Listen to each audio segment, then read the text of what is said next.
Olá, pessoal. Vamos então para a nossa terceira aula, né? Essa nossa terceira aula, então, a gente entra na parte sobre os desafios do Estado, tá?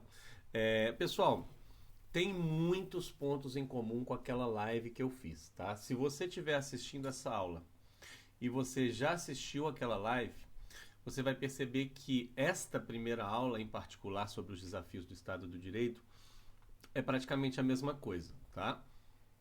Naturalmente, eu não quis reciclar a live, nem baixar a live e colocar aqui, porque a lógica da live é diferente da lógica da aula aqui, né? Na live as pessoas participam mais e tudo mais, né? Então eu vou falar tudo aquilo de novo, né? Puxar alguns pontos que eu acho que na live não ficaram tão bem explicados assim, né? E a nossa segunda aula, né, dos desafios do Estado de Direito, aí de fato a gente tem temas que não foram abordados na live, tá? Deixa eu colocar aqui para vocês verem, ó. Nesta nossa primeira aula, né, a gente vai falar dos pontos 2.1 até o 2.5, né? Estado de Direito e Constituição de 88, divisão e coordenação dos poderes da República, presidencialismo como sistema de governo, né? Efetivação, reparação de direitos humanos, memória, autoritarismo e violência do Estado, né? E o Programa Nacional de Direitos Humanos 3. Isso tudo a gente falou na live correndo, tá? A gente falou muito rápido e tudo mais, então eu vou falar aqui com mais calma, apontando algumas coisas com mais detalhes, tá bom? E a nossa segunda aula sobre os desafios do Estado de Direito, aí a gente vai falar desses temas 2.6, 2.7, que naturalmente não daria, tá, gente, para a gente falar na live, porque são imensos também, né? Combate às discriminações, desigualdades e injustiças de renda, regional, racial, etária e de gênero. Gente, esse é um ponto que aparece muito também na parte de diversidade, tá? Se você tiver assistido o meu curso de diversidade, você vai ver que nesse ponto 2.6 há muito em comum também, tá bom? E o ponto 2.7 também não falamos na live, né? Desenvolvimento sustentável, meio ambiente e mudança climática, tá bom? Então a gente vai fazer essas duas aulas aqui. Eu imagino que sejam duas aulas que durem um pouco mais de 1 hora, né? Para a gente falar disso tudo. E depois, como eu já combinei com vocês, teremos uma quinta aula, que eu vou postar ainda essa semana, tá? Estou gravando essa aula aqui no comecinho dessa semana, agora por volta do dia 14 de abril, né? E ainda essa semana vou postar, essa semana aí do dia 15 para frente, vou postar essa última aula de debate de exercícios, tá? Vou selecionar algumas questões que eu considero relevantes para a gente trocar uma ideia aqui. Questões sobre políticas públicas, questões sobre desafios do Estado. Tá bom? Vamos adiante, então, com a nossa matéria, né? Isso aqui nós falamos um pouquinho na live, né? Então, a gente tem no Brasil um processo no século XX, século XIX, século XX, né? A gente tem vários processos constitucionais e cada um desses processos corresponde a um processo de refundação do Estado, praticamente, né? Ou seja, um processo no qual você tem um sistema que acaba e aí você precisa, por causa de uma revolução, de uma revolta, de uma guerra, e aí você precisa reorganizar todo o corpo jurídico, político do país, cria-se uma Constituição. A Constituição geralmente é o pontapé inicial desta nova fase política que o país vive, né? Por exemplo, se nós derrubamos Dom Pedro II em 1889, né, e criamos uma república, naturalmente é necessário que se crie uma Constituição para essa república, né, com todo o processo de renovação política, né? Então eu acho esse processo muito interessante, tá, gente? Porque a gente precisa de ter, quando a gente tem grandes mudanças políticas assim, a gente tem um processo de mudança no mundo legal e jurídico, no mundo político, né? Vamos pensar, a proclamação da República foi um golpe de Estado. Expulsa-se o imperador do país. Então, o novo governo, que já não é mais imperial, estou dando um exemplo, tá, gente? Precisa de pensar no mais básico, do mais básico para o mais complexo. Então, nesses 2 anos, 1889 até 1891, há toda a reconstrução dos símbolos nacionais e a reconstrução do arcabouço jurídico no qual funciona o Estado Nacional e a reconstrução do mundo político, né? Por exemplo, uma das primeiras questões que os republicanos precisam lidar aí com a queda de Dom Pedro II é: qual é a bandeira que nós vamos ter? Gente, isso é muito interessante. Você tem uma mudança até de bandeira. Você tem uma mudança de nome. E eu não sei se você sabe, mas uma curiosidade muito interessante desse processo: o primeiro nome que tivemos, que durou da proclamação da República até os anos 60, né, foi Estados Unidos do Brasil. Isso simboliza muito, né, gente? O país do qual estes republicanos absorveram as influências para construir um sistema político e jurídico. Estados Unidos do Brasil. E durante uns 15 dias ali, logo depois da queda de Dom Pedro II, nós tivemos uma bandeira provisória, né? Essa bandeira provisória nada mais era do que a bandeira americana, só que verde e amarelo. Depois criou-se a bandeira que nós temos hoje, né? Que é a bandeira imperial, com a retirada do brasão imperial e a colocação de um globo, né? Com ordem e progresso. Então, cada uma dessas nossas constituições representa um desses momentos de refundação do país depois de um processo de ruptura, né? Os Estados Unidos não tiveram esse monte de constituições porque não tiveram nunca um processo tão profundo de ruptura como nós tivemos, né? Embora eles tiveram processos extremamente traumáticos também, mas que não, como a Guerra Civil Americana, o fim da escravidão, né? Mas que não representaram uma nova Constituição, mas que representaram emendas muito fundamentais a esta Constituição, né? Então a gente tem, né, no caso do Brasil, o fim da ditadura ali nos anos 1980, né, 1984, 1985, a eleição do Sarney, como ainda uma eleição indireta, mas pelo menos, né, uma eleição, um governo democrático, embora não era mais militar, né, em uma eleição indireta, mas não era mais um militar, embora o governo Sarney, como eu comentei na aula anterior, tenha que ter convivido com uma situação bizarra, porque você não tinha mais uma ditadura, mas você não tinha uma nova Constituição democrática, você tinha uma Constituição da ditadura. Então o governo Sarney precisa lidar com uma série de procedimentos, leis e órgãos que ganharam o apelido de entulho autoritário, né? Como, por exemplo, um órgão de censura dentro da Polícia Federal. O que fazer com isso, né? Então é preciso refundar politicamente o país para poder refundar todas as instituições. E aí a gente tem o processo em 86, 87 de criação da Constituinte. Só de existir uma Constituinte já é sinal de uma democracia, né, gente? Uma Constituinte é o fato de que a Constituição está sendo debatida de forma democrática, né?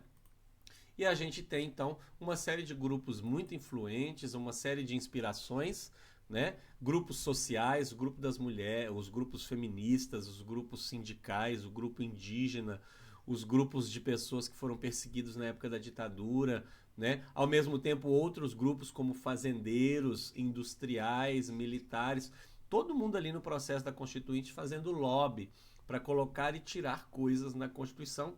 Mas a gente precisa lembrar que a nossa Constituição é uma Constituição profundamente keynesiana, né? Profundamente inspirada no welfare state, né? No estado do bem-estar social europeu, sobretudo, né? Então é uma Constituição que cria, né? Que lança o embrião para um sistema de saúde pública, para um sistema de educação pública, para um sistema de assistência social, né? Então é uma Constituição que se preocupa muito como qualquer Constituição democrática, com os direitos civis, né, que são aqueles direitos mais básicos que todos temos, direito à vida, direito à liberdade de expressão, à liberdade religiosa, né, direito à propriedade. É uma Constituição que se preocupa muito com os direitos políticos, né, ou seja, os direitos que nós temos de participar do sistema político, né, de votar, de ser votado, de criar partido, de criar associação, de ter sindicato, de poder ter greve, né? Tudo isso é compreendido dentro dessa Constituição. Mas é uma Constituição que tem uma atenção muito especial ao processo de direitos sociais, que são esses direitos, né, muito importantes nas democracias europeias, né, no welfare state, são os direitos relacionados ao bem-estar das pessoas, né, direitos sobretudo relacionados às pessoas também, aos grupos que nós chamamos de vulneráveis, né, aos idosos, às crianças, aos adolescentes, os grupos que precisam lidar com desvantagens históricas, as mulheres, os povos indígenas, né? Então são processos muito importantes. Então a Constituição que tem uma atenção especial a esta temática, né? E aí eu coloquei o artigo 1º e o artigo 3º, porque como eu brinquei lá na live, né? Desafios do Estado de Direito. Qual que é o grande desafio do Estado de Direito brasileiro? É colocar a Constituição em prática, né? Porque você tem uma Constituição que ela é tão Estado do bem-estar social que ela começa dizendo que o Brasil, então, tem como fundamentos, o país Brasil, tem como fundamentos soberania, cidadania, dignidade da pessoa humana, isso é o welfare state. Não é meritocracia pura e simples, né?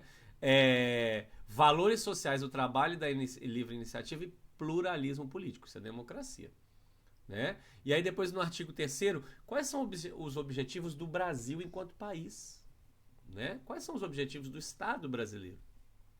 Esse artigo 3º é muito interessante porque isso vai orientar todas as políticas públicas, né? Construir uma sociedade livre, justa e solidária. Solidária, gente, isso é muito welfare state, né? Solidária no sentido de que os mais poderosos, os mais fortes têm que cuidar dos mais fracos e que o Estado vai fazer esse papel sobretudo, né? Garantir o desenvolvimento nacional. Mas olha que legal a gente ter colocado na Constituição, é de fato uma Constituição muito avançada para a época, você escrever isso no documento fundador de um país, né? Erradicar a pobreza e a marginalização. Gente, isso é um objetivo do Brasil enquanto país. Para que serve o Brasil enquanto país? Né? Erradicar a pobreza, marginalização, reduzir as desigualdades sociais e regionais, né? E promover o bem de todos, sem preconceitos de origem, raça, sexo, cor, idade, quaisquer outras formas de discriminação. Eu acho muito interessante que esses primeiros artigos da Constituição, que é uma Constituição enorme, né? E que a gente pode tecer muitas críticas à nossa Constituição, né? Mas esse inicinho da Constituição deixa muito claro o seu pedigree, né? A sua origem política, a sua inspiração, né? Nessas grandes democracias sociais europeias aí. Bom, então essa é um ponto importantíssimo para a gente pensar na nossa Constituição, tá? E aí a gente tem um debate, né, gente, sobre cidadania, né? Que é um debate fundamental também, né? E a gente tem dois autores importantes aí no tema da cidadania, né? O Marshall, né, o Thomas Marshall, é um autor inglês que lançou a semente aí desse debate, né? Quer dizer, lançou a semente no sentido de que ele fez um excelente resumo do que são cada uma dessas esferas da cidadania, né? Só que ele faz uma análise no caso da Grã-Bretanha, né? E a Grã-Bretanha teve um processo político muito mais constante, evolutivo do que o nosso. Então há algumas diferenças aí para a gente pensar, né? Então, o que o Marshall vai dizer é que no século XVIII você tem ali nas revoluções burguesas, Grã-Bretanha, França, Estados Unidos, né? Em outros lugares do mundo também, uma solidificação do que são os direitos civis, que são os mais básicos, né? Tem aí essa definição que eu gostei muito, né? Liberdade, direito à integridade física, propriedade, à justiça, direito a ser tratado como igual, né? Ao mesmo tempo, e aí ele vai dizer, olha, esses direitos, eles não brotam do nada.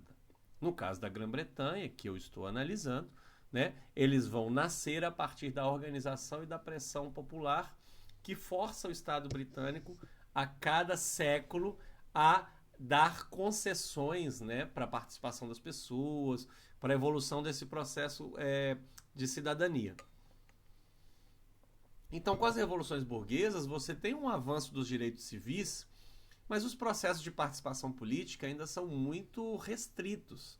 Né? Você tem voto censitário, por exemplo, que as pessoas precisam provar renda para poder votar. Né? E aí ele vai dizer, olha, no século XIX surge o proletariado, né? E esse proletariado começa a se organizar e a ser uma força social muito massiva. E começa a pressionar então o poder, né, para que o poder aceite a participação dessas pessoas mais pobres no sistema político, através de eleições, de partidos, através da greve, através dos sindicatos. Então, no século XIX, evoluem-se os direitos políticos, na opinião do Marshall. Tá? E aí, atenção, nós estamos falando de um país onde a democracia evoluiu de uma forma mais constante. Daqui a pouco a gente chega no Brasil. Né? E no século XX, ele vai dizer que a partir, sobretudo, das duas guerras, que vão gerar uma quantidade muito grande de pessoas vulneráveis, no caso da Grã-Bretanha, né? Viúvas, órfãos, pessoas com deficiência, etc., pessoas doentes voltando da guerra, feridos, né? Vai se criando um sistema de bem-estar, né? Que a gente chama de direitos sociais, né? Os grandes serviços sociais. Cria-se uma previdência social, um serviço de educação, um serviço de saúde, de trabalho, etc, etc, etc. E no Brasil, professor? Bom, aí no Brasil, a gente tem um debate que é muito legal, que é o debate do professor Zé Murilo de Carvalho, que é o fato de que a gente tem um processo de criação da cidadania, né? Nessa junção desses três grupos de direitos aí, pelo menos, né? No mínimo, direitos civis, políticos e sociais. O nosso processo de criação dessa cidadania, de desenvolvimento da cidadania, é mais fragmentado. Por quê? Porque às vezes a nossa democracia é interrompida, vem processos autoritários, depois volta a democracia, e aí volta a democracia, volta os direitos civis e políticos, aí vem um autoritarismo e cancela os direitos civis e políticos. Então ele vai dizer, né, que a gente tende a imaginar que essa cidadania, essa noção de direito que a gente tem, sempre existiu. Né? E isso é falso. Essa cidadania é construída socialmente, historicamente, a partir da luta das pessoas, da organização das pessoas. Né? E que no Brasil, historicamente, você sempre teve uma cidadania no papel, né? Muito ampla, muito linda, né? Assim como a nossa Constituição de 88, super bonita. E você tem uma cidadania real, que é a que o Estado brasileiro deu conta de garantir, que realmente não corresponde à teoria, né, gente? Ou seja, país lotado de desigualdades, inúmeros problemas sociais, né? Então ele vai dizer que você tem uma inclusão excludente, ou seja, no papel, nas constituições, você vai incluindo pessoas dentro dos direitos formais, mas do ponto de vista da política efetiva, você continua excluindo pessoas. Né? Então, por exemplo, a educação é um direito universal no Brasil. Né? Mas e a qualidade da educação pública? Não é tão boa. Então, quem tem grana vai para o sistema particular. Quem não tem grana vai para o sistema público e lá na ponta, quando for fazer um Enem, por exemplo, vai estar em desvantagem. Né? Então você tem um processo de igualdade no papel e de desigualdade na prática. Né? E aí ele vai dizer que essas três dimensões da cidadania no Brasil, elas aparecem e evoluem de forma muito desequilibrada. Né? Que ao passo que na Inglaterra você tem esse processo de cidadania, primeiro vem os direitos civis, depois vem os direitos políticos, depois vem os direitos sociais. No Brasil, esse processo está de cabeça para baixo, né? Num processo que ele apelidou de estadania, né? Uma cidadania muito focada no Estado e com pouca participação popular. Né? Então, os direitos civis nunca foram muito garantidos no Brasil, nem em períodos democráticos. Houve tortura, houve censura, houve abolição de partidos políticos, houve um tanto de coisa. Piora mais ainda nos momentos autoritários, né? Nós temos dois grandes momentos autoritários no século XX, né? O Estado Novo de Vargas e o regime de 64. Depois você tem uma evolução nos direitos políticos, que vem depois, mas que também é muito fragmentada, porque aí você tem um momento de autoritarismo, cancela-se o direito a voto, cancela-se o direito à greve, né? Então, e isso é muito comum na história brasileira. Né? Então, Em 1934, as mulheres conquistam na Constituição o direito de votar, mas não podem votar porque em 1937 Getúlio Vargas abole as eleições no Brasil por quase 10 anos. Né? Então esse é um processo interessante assim, né, de descompasso. Né? E os direitos sociais que vão vir num primeiro momento no Brasil a partir de momentos autoritários, né? Então Getúlio Vargas, por exemplo, tira os direitos civis e os direitos políticos, tortura, mata, censura, cancela partidos políticos e tal, mas cria a CLT.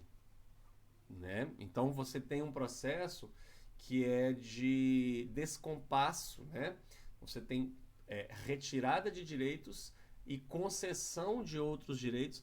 Professor, por que o Vargas, sendo um governante autoritário, ampliou tanto os direitos sociais, criou a CLT, por exemplo, que é super importante aí para garantir direitos dos trabalhadores, né?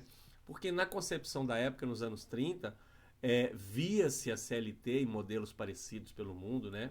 Sobretudo muito inspirados no corporativismo do fascismo, como uma forma de evitar a luta de classes, né?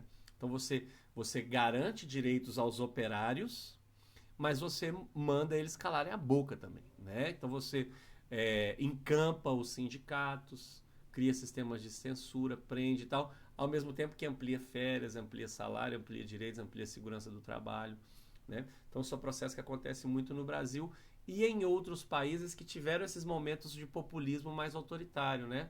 É um processo que também acontece no México, é um processo que também acontece na Argentina, na época do Perón, né? Então é muito interessante ver isso, tá? Bom, e aí a gente tem um debate sobre o federalismo também, né, gente? Bom, quem assistiu a live também sobre essa temática, né, gente, viu que a gente teve um debate, que eu acho que é um debate importante para a prova, né? Pensando numa prova que talvez cobre de vocês algumas questões mais atuais sobre o Estado brasileiro mesmo, né? Questões, relações, debates, situações, problema, né? E o nosso federalismo, historicamente, ele tem uma série de problemas mesmo, né? Como outros federalismos do mundo, né? Então a gente tem questões relacionadas à desigualdade regional, né? Que eu inclusive citei na aula anterior, uma desigualdade econômica, uma desigualdade social, uma desigualdade de infraestrutura imensa, né? Sobretudo entre os estados do Sul, Sudeste, Norte e Nordeste, né? Você tem uma tensão histórica no Brasil, né? Entre autonomia e centralização, uniformidade, né? Então, você tem uma necessidade de algumas políticas públicas uniformes em nível nacional, por exemplo, ao mesmo tempo que você tem uma necessidade dos estados de criar políticas públicas, de ter políticas públicas mais específicas, tanto dos estados quanto dos municípios, né? E isso vai gerar também, eventualmente, conflitos de competência, né? Na época da pandemia de Covid, por exemplo, a gente teve uma série de conflitos de competência, ou por má fé, ou porque algumas fronteiras não estavam muito bem delimitadas mesmo da atuação de cada ente federativo, né? Por exemplo, na medida em que o governo federal não queria incentivar a vacinação e os governos estaduais e municipais queriam incentivar a vacinação, haveria alguma hierarquia aí, né? Haveria uma possibilidade de um veto no sentido do governo federal de vetar a vacinação de acontecer, né? Será que era possível os estados comprarem vacinas, desenvolverem vacinas por conta própria, né? Será que era possível que municípios e estados decretassem lockdown? Então você teve um conflito de competência muito violento aí, né? Que teve como ponto interessante, né? Para dizer o mínimo, uma discussão sobre o nosso próprio federalismo mesmo, como um federalismo muito diferente de outros pelo mundo, né? A gente tem um papel, por exemplo, no Brasil, diferente de outros países, de um federalismo que dá muita autonomia aos estados e municípios, mas que concentra muitos recursos na União. E a União pode usar esses recursos que ela naturalmente repassa para estados e municípios como um instrumento de barganha, né? Olha, eu vou fechar essa torneira aqui, né? Então isso é um processo importante. E por último, um outro processo que também deriva dessa concentração tributária, mas não só, né? São dificuldades fiscais de estados e municípios, né? Você tem vários estados, vários municípios no Brasil numa situação econômica muito delicada, né? Então são pontos importantes sobre o nosso federalismo. Coloquei aqui esse também, né, na nossa live lá, coloquei esse desenho, esse mapa mental que eu achei interessante da gente pensar, né? Você tem federalismos duais, como os Estados Unidos, né, com a soberania do Estado e da União aí bem definidas, né? Um federalismo muito centralizado no Brasil antes de 88, né, em que a União e o presidente tinham ainda mais poder ali, sobretudo entre 46 e 88, né?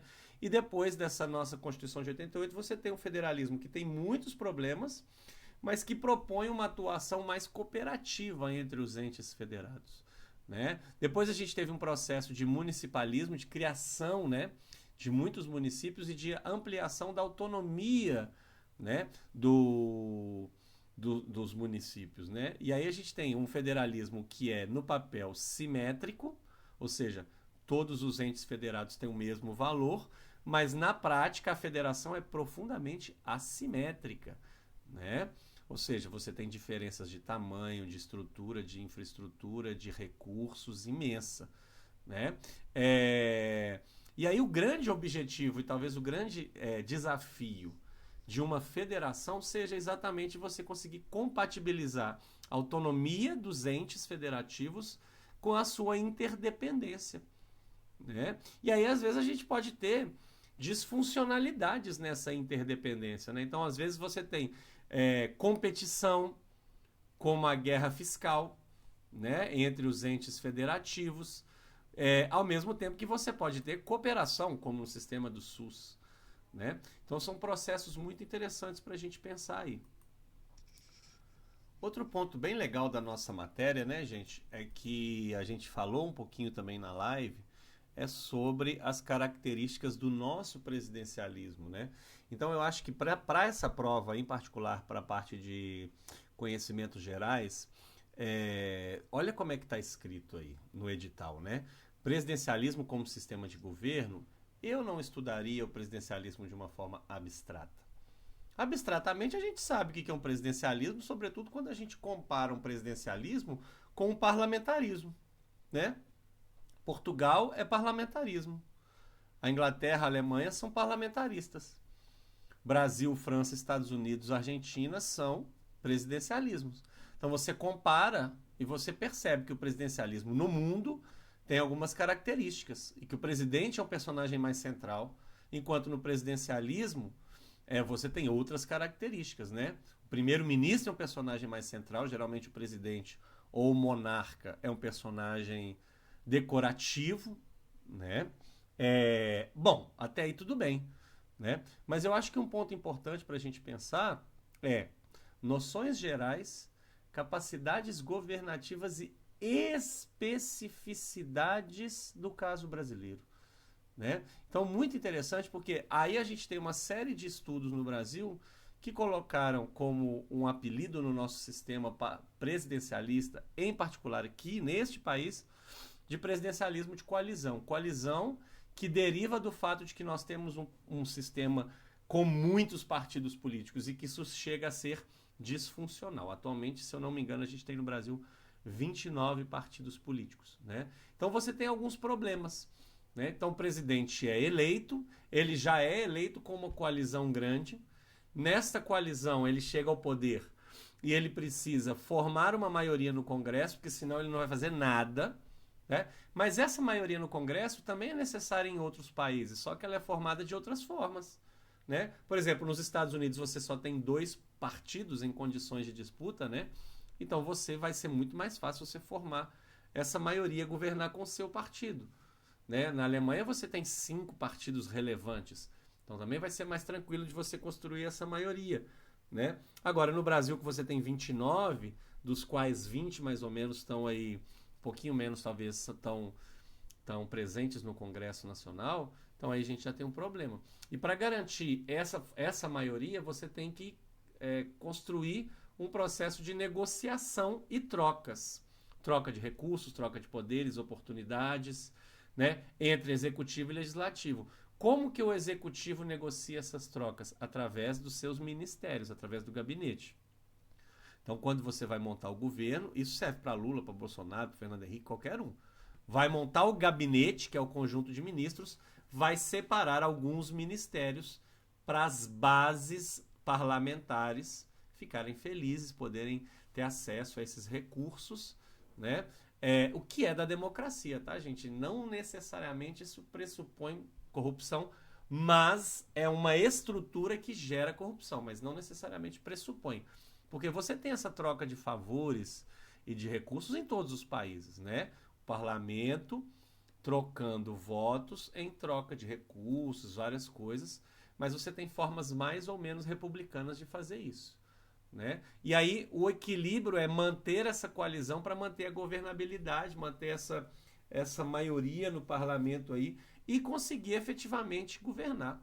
E é um sistema que tem um potencial para gerar corrupção, né? Neste momento, por exemplo, a gente tem no governo Lula, se eu não me engano, 20 e poucos ministérios, né? E vários desses ministérios estão distribuídos entre as bases parlamentares do governo, mas é um caso bastante raro o fato do ministério mais precioso neste sistema de trocas não ter sido loteado, que é o Ministério da Saúde. O Ministério da Saúde ficou a cargo de uma pessoa, que é a Anísia Trindade, né? De uma pessoa que é técnica. Ela é uma personagem técnica, tá? Eu nem estou fazendo aqui juízo de valor, só como exemplo, né? Então o Ministério da Saúde, olha que interessante, quando você tem no Brasil qualquer presidente, você tem os ministérios que são distribuídos para as bases parlamentares e ministérios que o presidente diz assim, esses eu vou nomear por minha conta. Dentro desse sistema de coalizão, pouquíssimos ministérios o presidente consegue ter autonomia para nomear quem ele quer, né?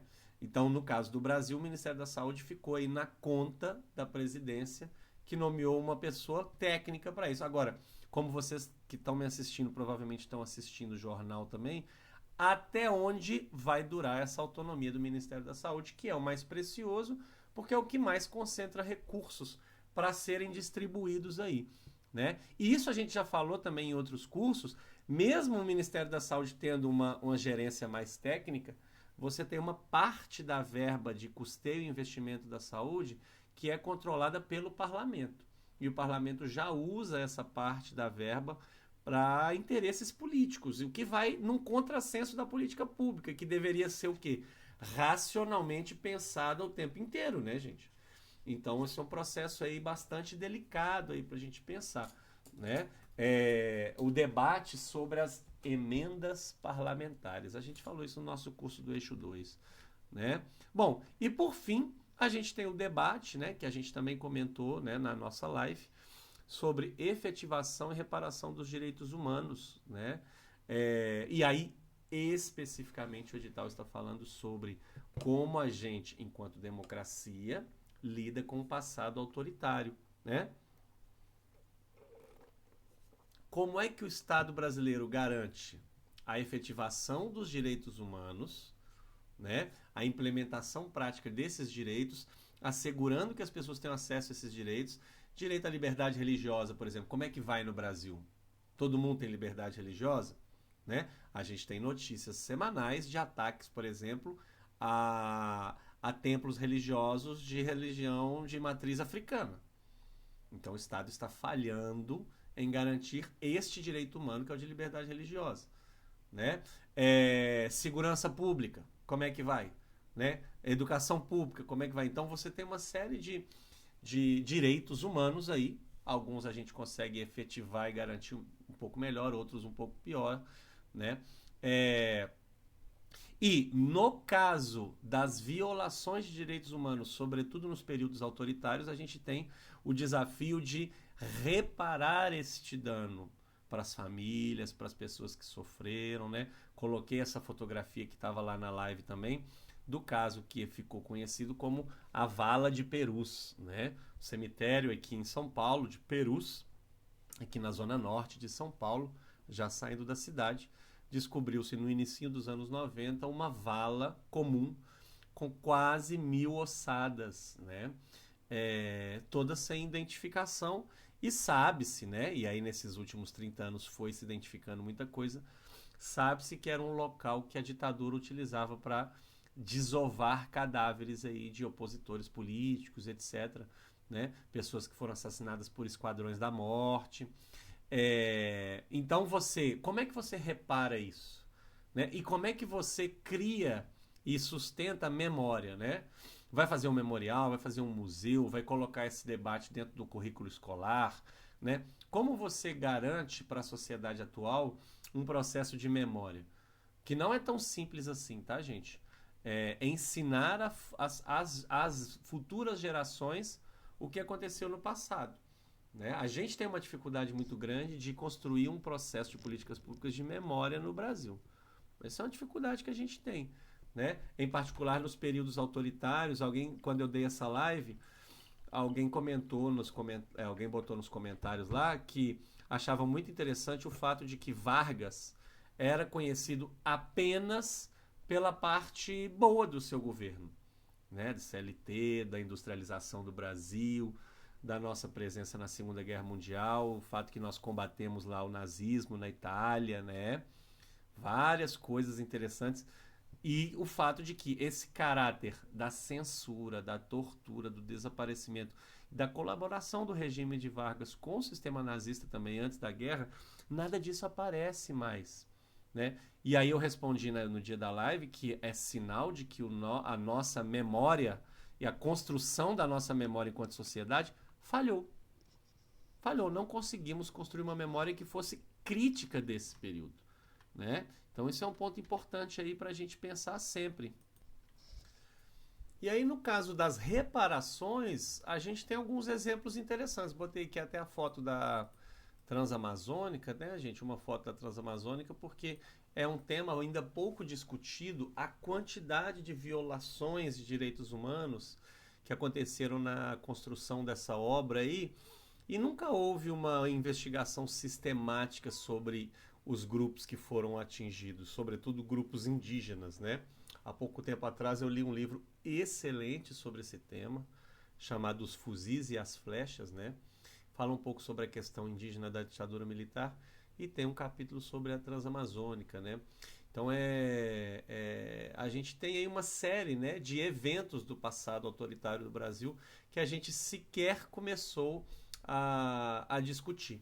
Né? Então, quando a gente está falando de reparação de direitos humanos, a gente está falando de eventos, sobretudo em períodos autoritários do Brasil, mas não só.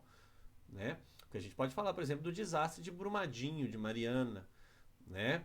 dos atingidos por barragens, né?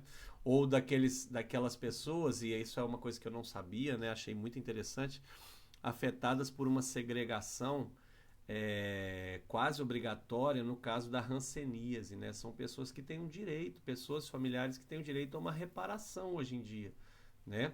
Numa época em que existia um preconceito social muito grande relacionado à hanseníase, né? As pessoas eram excluídas da sociedade, eram colocadas em colônias, né?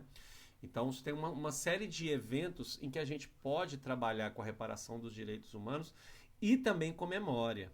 Né? Quando eu estava gravando essa live, as pessoas lembraram, e eu me lembrei também do processo que aconteceu em Barbacena, né? de quase de um holocausto mesmo, né? Do assassinato aí sistemático de milhares de pessoas. Hoje em dia, Barbacena é uma cidade que tem um museu, né? O Museu da Loucura, que é um museu que, na minha opinião, como eu falei na live, é um museu pequeno diante do tamanho do crime que aconteceu ali naquele lugar, né? E que a gente precisa fomentar a memória, né? Fomentar a memória dessas coisas que aconteceram para que a gente não repita, né? Nesse sentido, a gente tem um processo de memória no Brasil bastante precário ainda dessas violações sistemáticas de direitos humanos, né? E aí a gente falamos na aula anterior um pouco do Programa Nacional de Direitos Humanos 1, né?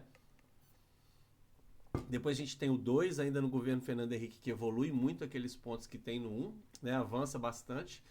E aqui a gente tem o Programa Nacional de Direitos Humanos 3, né? Que tem algumas diretrizes principais, né? Algumas orientações principais chamados de eixos. E aí, quando a gente fez essa live, eu coloquei esse documento lá para a gente discutir, que foi um balanço, né? 10 anos depois, um balanço de coisas que o governo, na época, tinha considerado como, como positivo, como alcançado, como política pública que tinha relação com aqueles objetivos, né? Alguém até comentou depois dizendo que achava um documento muito partidário. Gente, qualquer documento que a gente for ler no Brasil vai ser partidário, né? Dependendo de quem estiver no poder naquele momento, né? Mas, ao mesmo tempo, vocês, como estudantes, podem ler esses documentos todos com um olhar crítico, né? Eu acho que é importante você ler tudo com um olhar crítico. Então, eu li esse documento com um olhar crítico no sentido de que pode ser um documento que puxa a sardinha de governos anteriores, no sentido, olha, conseguimos isso, isso e aquilo, e de fato não há muitas críticas e que poderiam ter sido tecidas, né? Olha, o Programa Nacional de Direitos Humanos 3 errou nisso, nisso, nisso. Olha, esse programa aí deixou a desejar isso, isso, isso. Não há isso no documento, né? Feito de forma sistemática.